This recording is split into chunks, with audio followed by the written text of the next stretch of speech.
which is the last talk in the session. So this is given by Sandy Fetter. He's Emeritus Professor of Physics and Applied Physics at Stanford, recipient of the Scott Prize in Physics, co-author of the well-known book, Quantum Theory of Many Particle Systems, and he has made many, many contributions in areas of physics, including VEC and superconductivity. And today he's going to talk about superfluid vortex dynamics on curved surfaces. Okay, so I'm very happy to be here.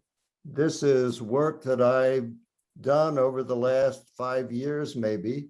It all started with an interesting question in Brazil from Vanderlei Banhato and Chris Helmerson and Bill Phillips saying, can you have a single vortex on a sphere? And I said, gee, that's a really interesting question. I have no idea. And so today I'll tell you some of the things we've learned in studying this very interesting problem. So I want to start with the familiar stuff on vortex on a plane. And it is very convenient for me visually to think about the phase patterns and the stream function. Now, people are very accustomed to phase patterns. They're probably less accustomed to the stream function. And then when you go on a cylinder, you get new features, both for the phase pattern and for the stream function, because the system has to be periodic around the cylinder. The stream function plays a very important role in the total energy. And after all this on a cylinder, I'm going to say something about work on a sphere. And the sphere is interesting because it has a compact area and therefore it has different requirements. So a couple of points, central message. The dynamics on a cylinder is very different. I mean, even on a plane, vortices don't act like point particles, which is the usual way a lot of people tend to think about them. And you have a question about the single valueness of the wave function on a cylinder. And because of, if you have a single vortex, the only way it can be single valued is if the vortex moves with particular quantized velocities. And you can get some very interesting behaviors. And I want to then generalize to a sphere. And because of it's compact, it turns out you have to have total net charge 0. So for every positive vortex, you have to have a negative vortex, something else. And the way I like to think about it, the way I learned over the years working together with Pietro and Monica, is that you use calculus to transform the metric, starting with spherical polar coordinates, and you can make it look like a plane polar coordinates, but there's an overall scale factor.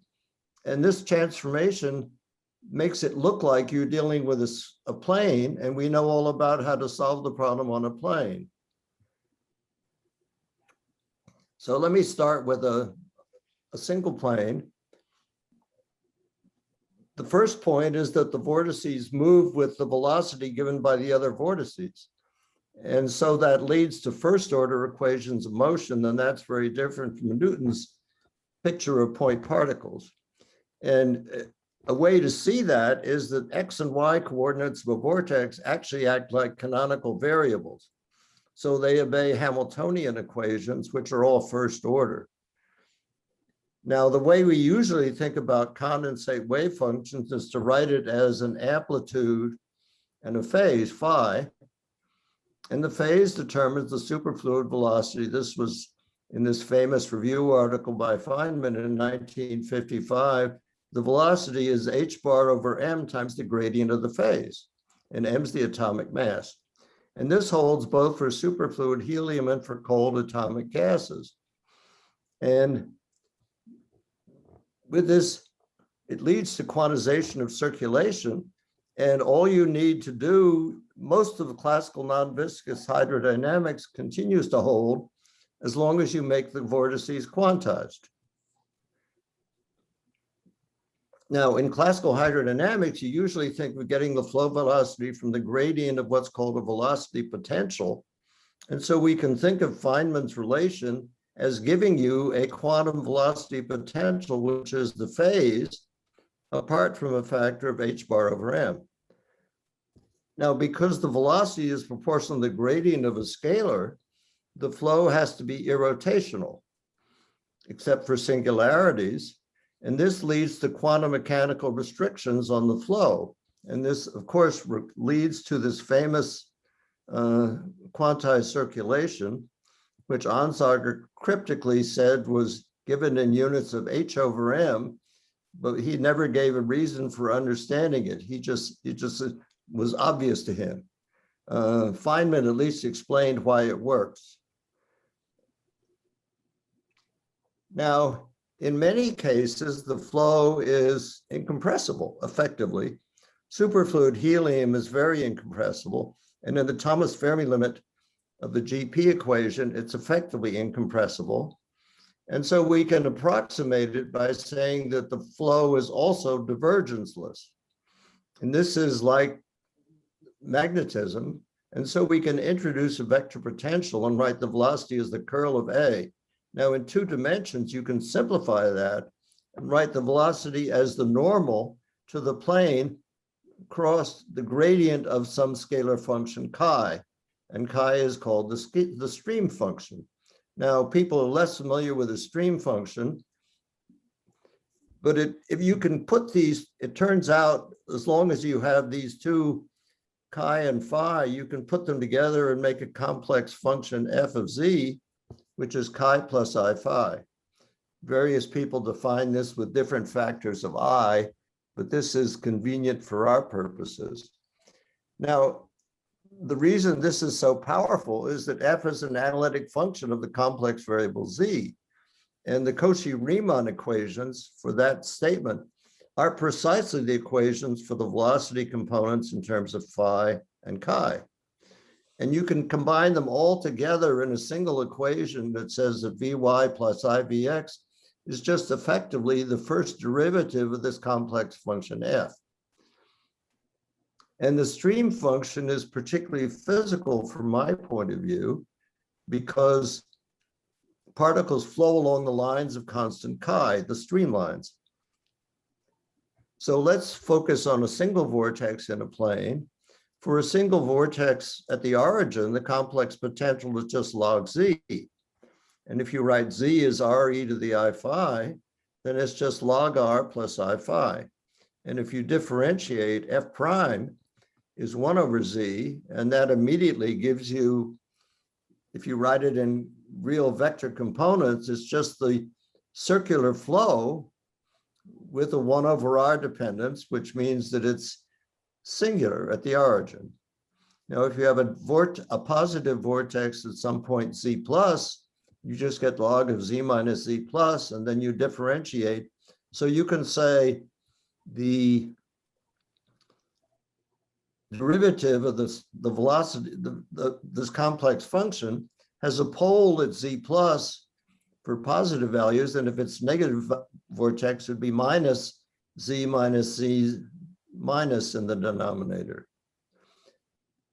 Now, this picture shows the familiar color wheel that people use to plot phase. And I've drawn the white lines, which represent lines of constant phase that extend from the origin, in this case, out to infinity on a plane. And I've also drawn the streamlines, which are the lines that are circular. These are just the particle flow.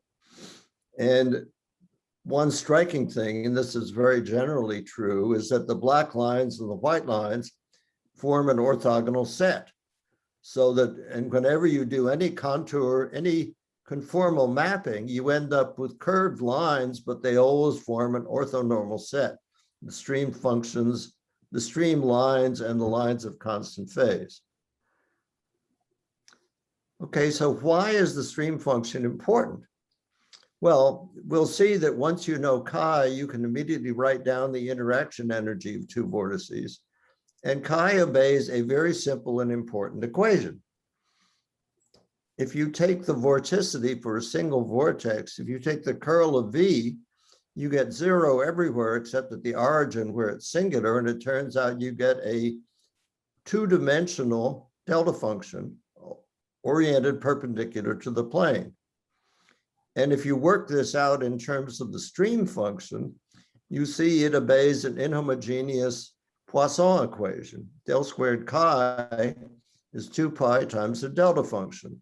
So you can think of chi as effectively a two-dimensional Green's function, and it's logarithmically singular at the origin.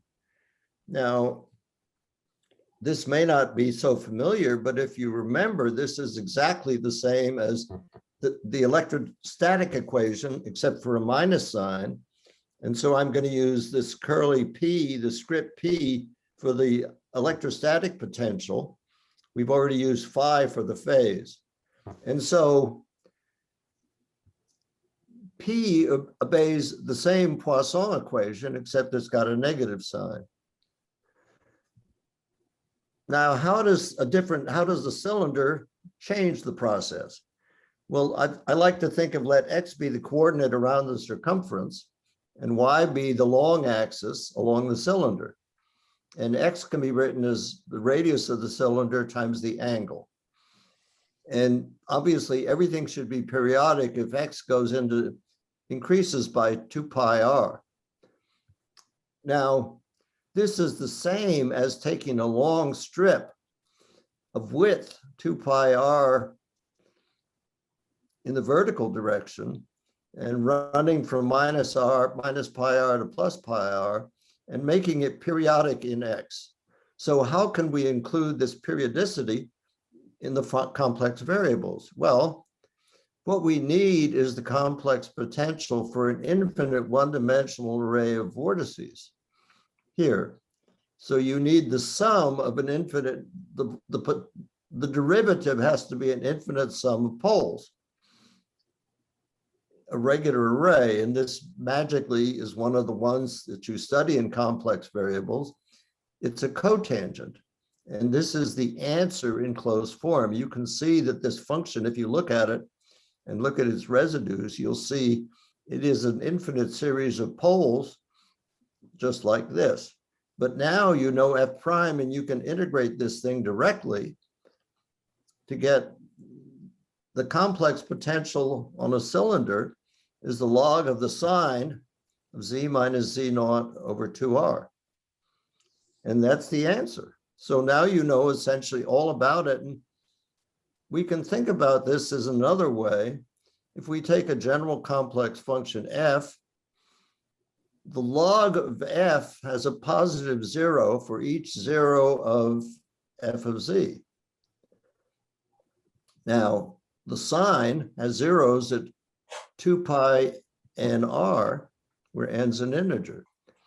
And so the complex potential for an equally spaced row is just this log of the sine, which is exactly the same answer that we found directly, but you could have figured this out without it.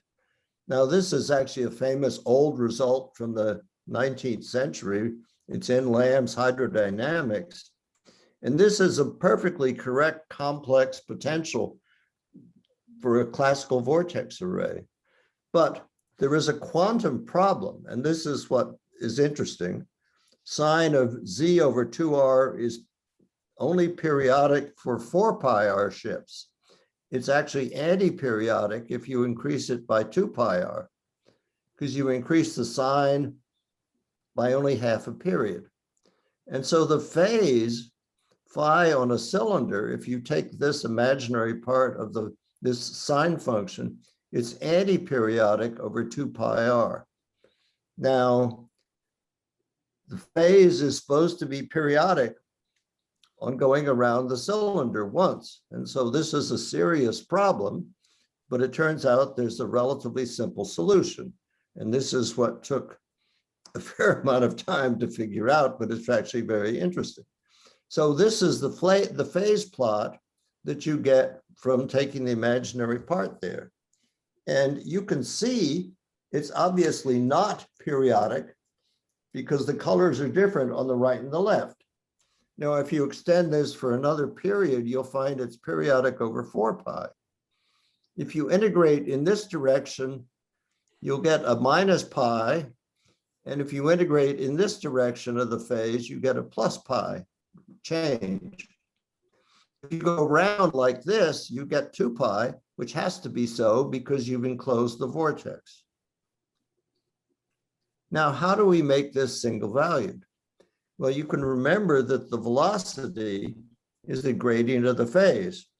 And so if you add a complex potential, a complex flow that represents a uniform flow, that just adds this F cylinder, you take the original F cylinder and add a term that's linear in Z, the derivative of that's a constant.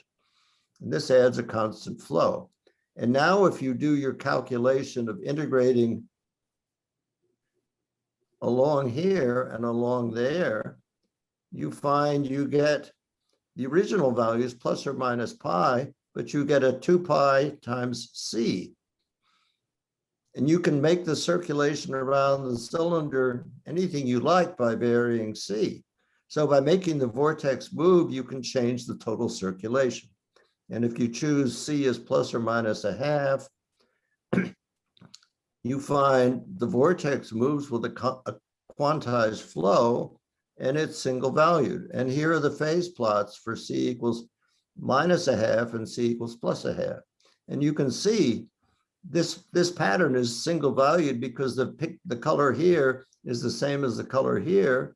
In this case, the vortex moves to the left. In this case, you change the additive constant.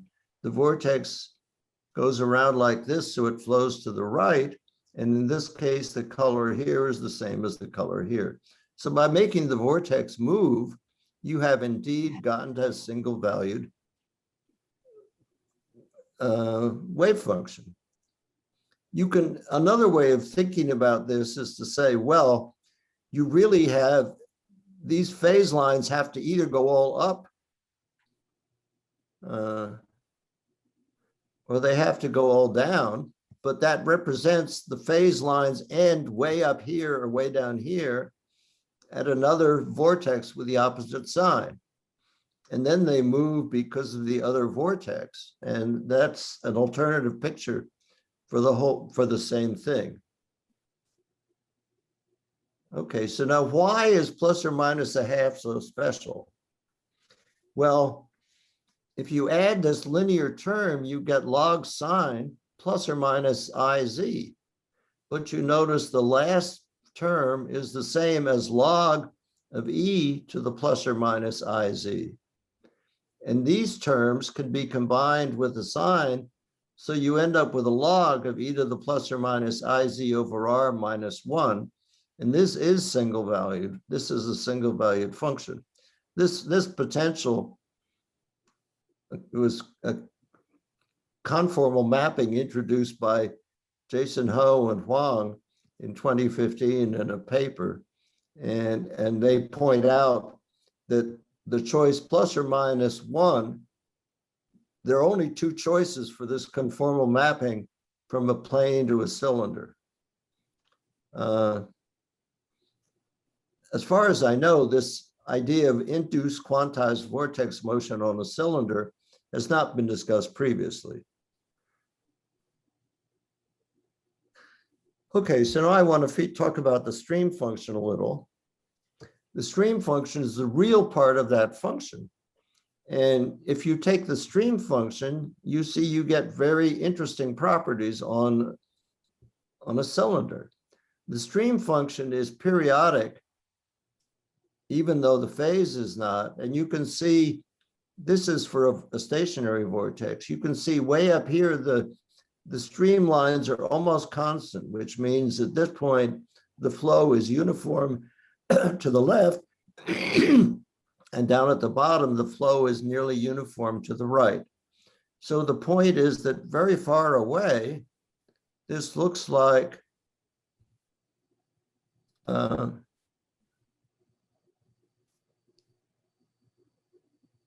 looks like a vortex sheet, because the velocity far away is either uniform to the right or uniform to the left. And that's just the velocity that you get from a discontinuity in the transverse velocity.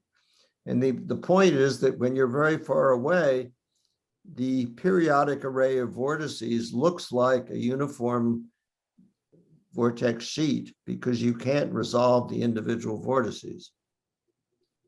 Now, this contour plot is still more interesting because the lines of streamlines have a very unusual feature. You notice there is this section in the middle in which the streamlines go around the vortex.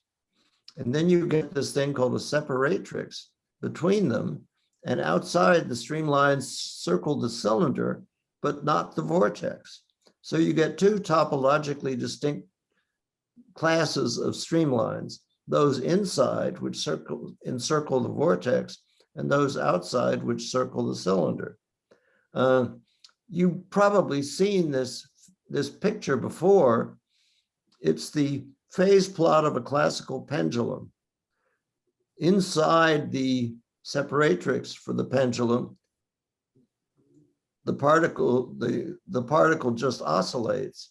Outside, it has more energy and it goes round and round in either the clockwise or the anti-clockwise sense. And here I give the pictures again now with everything on it of a vortex with this moving with a quantized speed to the left and moving with a quantized speed to the right. And you can see each of these is periodic, properly periodic with 2 pi because of these motion. And you can see in this case, all the streamlines go up. I mean, all the phase lines go up. And in this case, all the phase lines go down. These pictures are just the same if you rotate them by pi. Okay, so I just want to say a little bit about the energy because that's also of interest in many cases. You can prove it directly, but it's much simpler just to use the analogy to electrostatics. First of all, you think of the potential, electrostatic potential, as determining the force. But from that, you can also show that the same function, say the Coulomb potential, determines the interaction energy between two charges. If you have a point charge in 3 dimensions, the potential goes like 1 over r. And when you work out the energy in terms of bringing another charge in from infinity, you find that the interaction energy is also the same 1 over r with the product of charges Q1, Q2. So here we're dealing with 2 vortices at R1 and R2 with charges Q1 and Q2. Q1 and Q2 are quantized with plus or minus 1 typically for most superfluid vortices. Now, the total energy is the integral, 2-dimensional integral of 1/2 the mass times the number density times v squared, where v is the total velocity. And you can write this velocity in terms of the stream function. It's the gradient of Q1 chi1 plus Q2 chi2, and then you get an n cross. So a little bit of algebra shows you can write this as the gradient squared, the gradient of this sum squared. And this is totally analogous to 2-dimensional electrostatics, where the total electrostatic potential is Q1 P1 just plus Q2 P2. And they both obey inhomogeneous Poisson equation. And so apart from overall factors, in each case, the total electrostatic energy is the integral of the gradient of P squared. And here the total energy is the integral of the gradient of the total chi squared. And now you get just the sum of Qi, Qj with P at the distance Rj minus Rk. And you have to cut it off for divergent self-energy terms. And so we get the same formula. It turns out the answer in for the total energy is minus this overall constant, and you get just the sum of the stream functions, which you have to cut off for J equals K at the radius of the vortex. Now, a vortex dipole in a thin superfluid film has a very unusual interaction.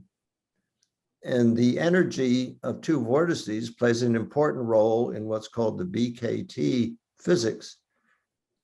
It's been studied for basically planar systems, or it actually for helium was studied on a roll-up of mylar, but it's effectively planar on the scales of interest. Now, it's true here that the energy is logarithmic. If R12, the separation is much less than the radius, but if you increase the separation in the horizontal distance, it has to be periodic. Whereas if you increase the separation in the vertical distance, it turns out the energy varies linearly, not logarithmically. And that means that for widely separated vortices on a cylinder, this change from logarithm means that, as far as I understand it, it means you can never really get the thermal unbinding of vortices. So it may be that none of this BKT physics is observable. Okay, so now let me switch gears. Are there any questions I could answer about the cylinder? No. Okay. So why is a sphere different from a cylinder? A cylinder is like a plane because you can just take a long strip of paper and roll it up into a cylinder. Now, on a plane, the phase lines from a single vortex can easily go off to infinity. On a sphere, you can't do that. The phase lines from a vortex have to stay on the surface, and they have to reconverge somewhere else because the sphere is compact. Now, how does this make a difference? Well, on a plane, if you draw a closed curve, it divides this closed curve has an inside and an outside. And this is one of those things. It's a very non-trivial proof from a mathematical point of view to prove that an arbitrary closed curve, say a fractal that's non-intersecting, actually divides the region into an inside and outside. I think physicists are willing to take that as given. Now, if you take a closed curve on a plane and you take the line integral of V around it, it's called the circulation. And this measures the net vorticity inside C. And if the charges are plus or minus 1, the circulation can be thought, the net circulation measures the net vortex charge inside C. It can either be, it'll be an integer times a constant, but the integer could involve the sum of several vortex charges. Now, on a sphere, that's different, because if you draw a closed curve on a sphere, say the equator, all you can say, there are two regions, and it's not obvious that one is inside and the other is outside. So what you do is take one region and assume it has some net circulation around C. Say you take the equator on a sphere and you take the circulation going around toward the east in the positive sense. That tells you the amount of vortex charge on that upper hemisphere. But if you think about the lower half hemisphere, in this case, the integral along C is in the negative sense with the same negative value. And so that means the net vorticity in the second region has to exactly cancel the net vorticity in the first region. And so the total vorticity on a sphere and any compact surface has to vanish. Now, that's actually very important because for a superfluid on a sphere, the lowest system of quantized vortices is a vortex dipole with one vortex, one positive and one negative vortex. You can have more complicated cases, but they always, if you have singly quantized vortices, you have to have an even number. So you have to have 4 or 6 or 8. Now, why is the sphere of interest? Well, it's the simplest closed shape that we can study on Earth. Now, on Earth, gravity tends to distort any thin spherical shell. But NASA, God bless them, has developed an orbiting cold atom lab, CAL, on the International Space Station. They have already created and studied BEC in space with no gravity. This is an article, recent article in Nature. The plan is to make a spherical shell potential in space, and then you'd have a spherical bubble condensate. Whether anybody will ever do vortex experiments is not clear, but at least it makes it an interesting question. So how do we determine vortex dynamics on a sphere? For a plane, you have z equals x plus iy, which is rho e to the I phi. And for a plane, the dipole complex function is z minus z plus over z minus z minus with a logarithm. And this determines the complex and the real hydrodynamic flow throughout the whole plane. Now, a vortex moves with a local superfluid velocity at its point, so this also fixes the motion of each vortex. Now, how do we use this? A general method is to rely on the squared metric, ds. In a Cartesian plane, ds squared is dx squared plus dy squared, which is the same as just the absolute value of dz squared.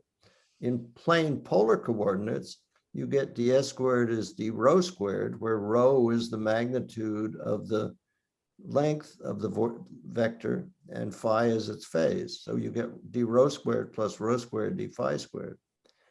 Now, on a sphere, the metric is just you use theta and phi, you get d theta squared plus sine squared theta d phi squared.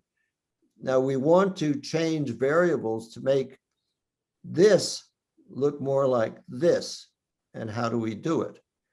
Well, it's convenient to focus on this common factor d phi squared. So here I take out rho squared, and here I take out r squared sine squared theta. Now, these are the same, and what we want are these pieces to look the same as these pieces. And what we need to do is take d rho over rho is just d theta over sine theta. And this, fortunately, is something you can integrate easily. You get log tan theta over 2. So basically, what you want is rho of theta to be rho naught times tan theta over 2. And if you do this, then you get, this is the metric for a sphere, but now written in terms of this effectively polar length rho, which is tan theta over 2. And you get this overall scale factor.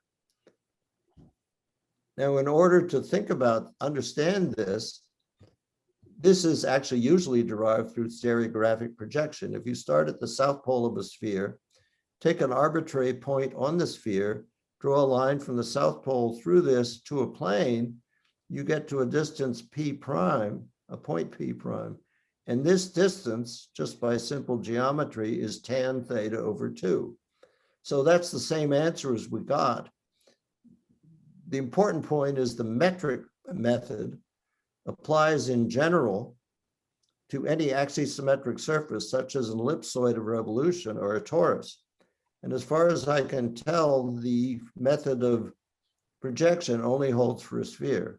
Now, using this, you can immediately write down the stream function for a dipole in terms of the arbitrary theta and phi of rho, and the theta plus and phi plus and theta minus and phi minus for the two vortex points.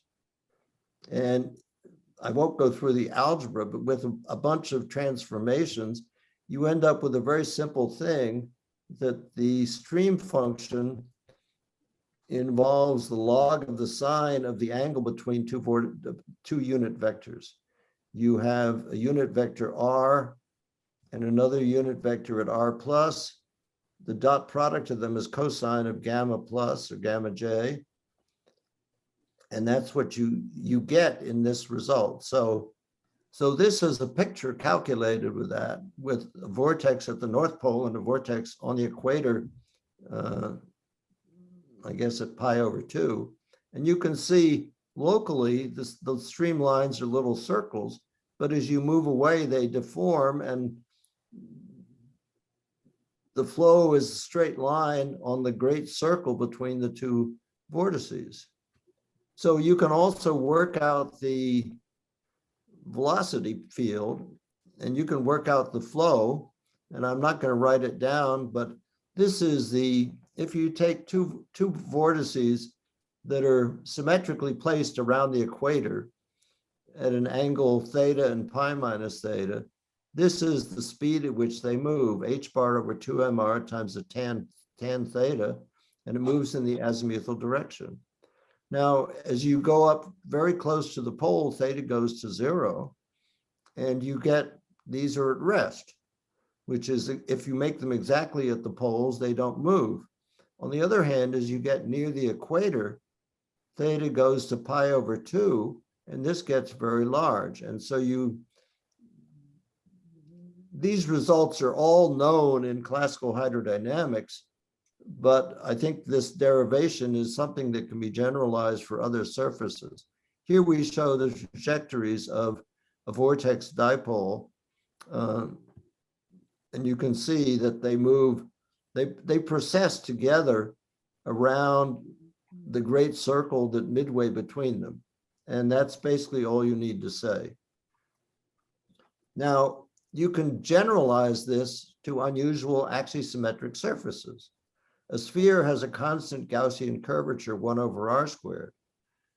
A torus has a spatially varying Gaussian curvature, and you can use these coordinate transformation methods to find the flow on a torus. And that's one of the papers I referred to at the very beginning. Here is a picture of a torus with a vortex here and a vortex there. And you see that you get streamlines that go around the torus this way. And you can have all sorts of funny configurations.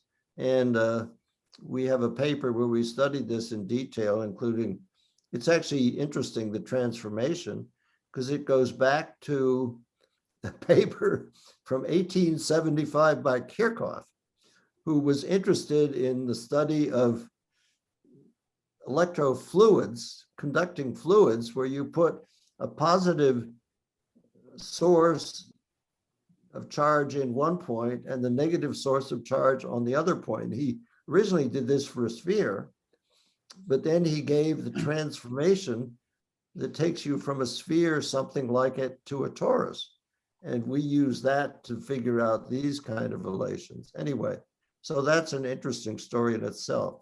So here I am at the end. So what we've done is study superfluid vortices on some simple surfaces like sphere and a cylinder. On a cylinder, the multiple connectivity, the winding number, leads to quantized motion of the single vortex. On a sphere, however, the compact topology means there are no winding numbers, but that requires you have to have 0 net charge. On a sphere, the simplest case is a vortex dipole, and because of rotational invariance, you can orient the dipole anywhere, and it's all just a rotated system, so you might as well put them symmetrically above or below the equator. And I haven't proven it, but I've showed you can make many more complicated shapes, such as a torus, that we're actually working on an axisymmetric ellipsoid. And I would, at the end, I'd like to thank collaborations with Monica Caracañas from University San Carlos, Sao Paulo, and Pietro Massignon, who is now at the UPC in Barcelona. And we've had a lot of work, and we're still having a lot of fun doing this. So I would like to thank you for your attention. Thank you. So there's a question from Carsten Henkel in the Q&A, and maybe you can read Carsten's question and then answer it. Okay, actually, Sandy already answered the question. But in the last slide, he mentioned the compact topology. So I was wondering whether the torus surface having a hole is a different thing, and indeed this is what you said. Well, it's funny. I was giving a talk at a workshop on in Pittsburgh in the spring of 2019, one of the last things I went to, and somebody asked a question at the end about a torus, and I hadn't thought about it. On a torus, you're right, there's a hole, and that means it's periodic in two directions. Mhm. And it's usually said to be, a torus is topologically equivalent to a rectangle with periodic boundary conditions in both directions. And so in a torus, you still have a compact topology so that all the numbers, the total charge has to be zero. But you get all sorts of interesting special things on toruses because you can have flow that goes around the center of the torus with quantized winding numbers. And so that affects the answer. Mhm. Right. Okay, does that help? Yes, indeed. On the you. sphere, there's no winding number like that. Right, on a sphere, there's no winding number. Mhm. Thank you. I mean, on a cylinder, the winding numbers, I guess this is famous Norwegian paper, Linnaeus and Myrheim, who pointed that out, and that led to the concept of anyons on a plane, but there's nothing like that in 3 dimensions. So in 3 dimensions, you get only bosons and fermions because there's no winding number on a sphere, but on a cylinder, on a plane, in 2 dimensions, you get winding numbers, and so you can have anyons. Very funny. That was my first student's project when I was in masters. So it's an interesting, most physicists don't assume that topology matters much, but that was the first place I learned it's very important. Thank you. Okay. Maxime Oshani has a question. Right. So I have 2 short comments and a question. So the comment is that, so the fact that you mentioned that on a sphere vortices appear in pairs, and the related question to the torus is actually a consequence of a more general, indeed topological theorem, which is called the Hairy-Ball theorem, that if you translate it to our flow liquid flows, so condensate flows would state that the difference between the number of vortices and number of zeros of the velocity field must be equal to the Euler's characteristics of the surface. So, which is 2 for a sphere and which is 0 for a torus. And in particular, it would require that if the only singularity of the field you have in the vortex, you can only have 2 vortices on a sphere, and so any new vortices must be compensated by the zeros, or in your terms, hyperbolic singularities of the velocity. Is this is the Poincaré something? That's I think it's yeah. I think Poincaré was the first. I had, it's a very interesting question. I was very puzzled by this. It took me a long time. I spent an hour with Bob Laughlin, who has an office next to mine. And the issue is that theorem applies to non-singular flows. The vectors are in the plane, but they have to be non-singular. And as soon as you put a physical vortex in, it's singular. I didn't observe any difference, and you can, and I verified it for a sphere. I mean, it perfectly applies. So on a sphere, you certainly can have any even number of vortices. Of course, but they need and to be compensated by the zero. same as on a torus. Definitely, but they need to be but they can be compensated by the hyperbolic points. I mean, if you so the sum of the number of vortices minus the number of the hyperbolic points must be equal to 2, and so there's no contradiction. No, but I think if you look at the hyperbolic and the positive and negative singularities they're talking about in that theorem, the velocity, the vector fields are bounded. They don't diverge. I have to once you make a physical vortex, the velocity, the magnitude of the vector diverges at the center. Whereas I think the zeros they're talking about there are like x squared minus y squared. Exactly, those. You see that goes to zero at the center. It doesn't diverge. Right, I know, but those I can think compensate the vortices. So for example, you can have 4 vortices and 2 Right. zeros on a sphere, and this would Well, satisfy I don't know what Poincaré a theorem. zero means other than it represents a positive vortex. No, you can have a zero of the velocity field, a hyperbolic velocity flow with 0 at the center. So you can have Right. a motion like that. But And I don't think those are relevant for vortices. They're not relevant for the kind of vortices I'm talking about.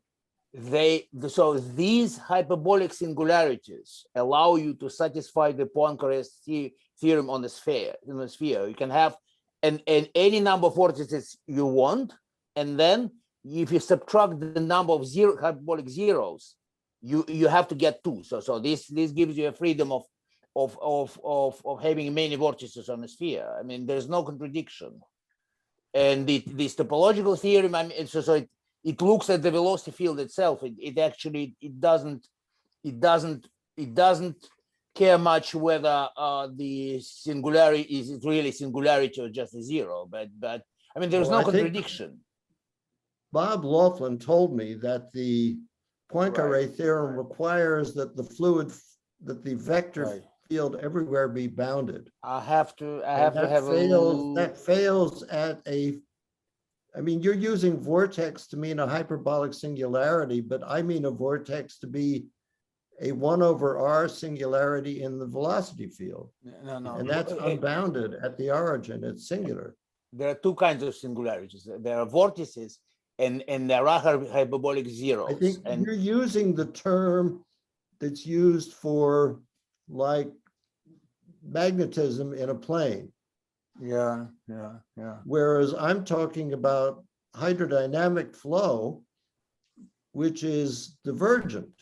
Whereas you're talking about a vector field like a spin a half on a surface. Yeah, I have to have a look at it. I think they're different. Right. Right. As I say, it took me, I had to discuss this with, I was very puzzled because it looked as if you didn't have the freedom to have vortices on a sphere versus a torus. You do. I think the genus, with the trick that we use, using something called, God bless it, isothermal coordinates. I'd never heard of those before. I know. But they make things look isotropic, and so you can introduce complex variables in isothermal coordinates. And that's what we did for torus.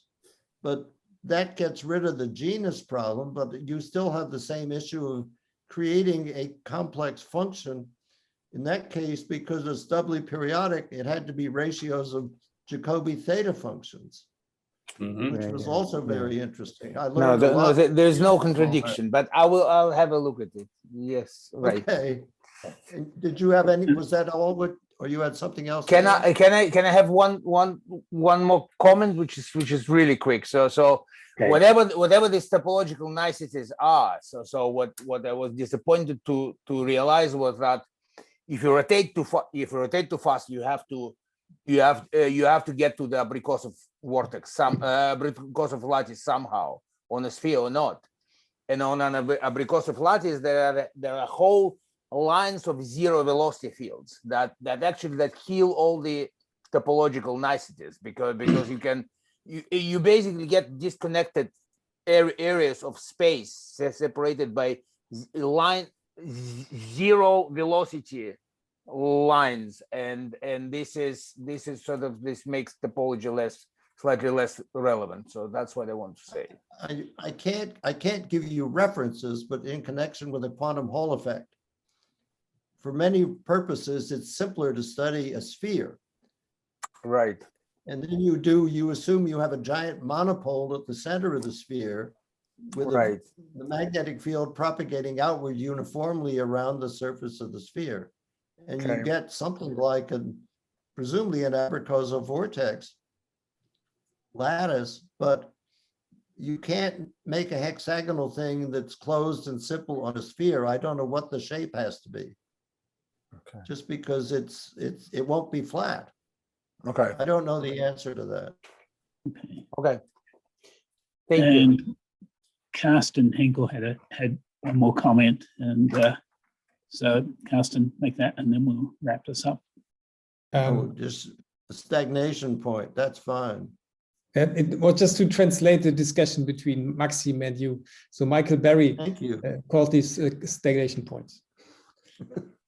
Yeah, I mean, if you take I mean, it's something that I don't think people think about, but if you take a vortex, a hydrodynamic vortex, and you imagine the phase lines all going out radially, that represents the phase, 2 pi phase around a vortex. But you could equally take those little radial vectors and rotate them all so they're going around in a circle. And as soon as you rotate them, you still have the net 2 pi circulation if you measure around any closed curve. And you can take a radial line and rotate them by an arbitrary uniform amount, all of them, and that doesn't change the circulation.